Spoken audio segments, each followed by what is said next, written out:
السلام عليكم سي ابراهيم. سيدي رضوان، كيف الحال؟ ماشي مزيان؟ بارك الله فيك. الحمد لله سيدي، الله يبارك فيك. اقول لي سي ابراهيم، شنو الجديد عاوتاني في لاجونس موقف ايموبيليا؟ هاد الايامات شفتكم عاطينا غير الاراضي.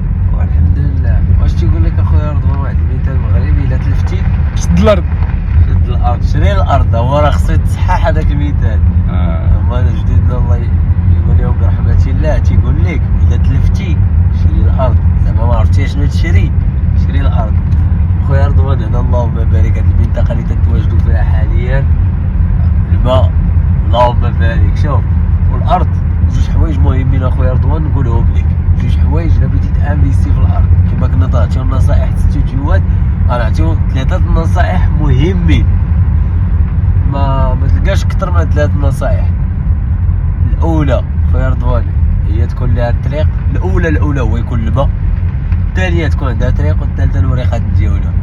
صحيح يا خويا رضوان، هذه هي النصيحه اليوم. اي ارض بغيتي تستثمر فيها، الماء اذا كانت تبي ديرها للفلاحه، والثانيه تكون لها الطريق باش يدخلوا لها الكاميوات وتكون المواصلات سهله ليها، والثالثه تكون الوريقات ديالها رجلي باش ما تدخلش في عراقيل اللي غيخليوك انك تجيب بريسا ولا هذا.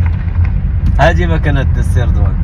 وبالنسبه لهذه المنطقه هذه تتبعد على مراكش بواحد الساعه تقريبا، يعني ساعه 40 45 دقيقه. الاراضي هنا باقيين يعني بهذه الدماجد مناسبه سواء للفلاحه. الانسان اللي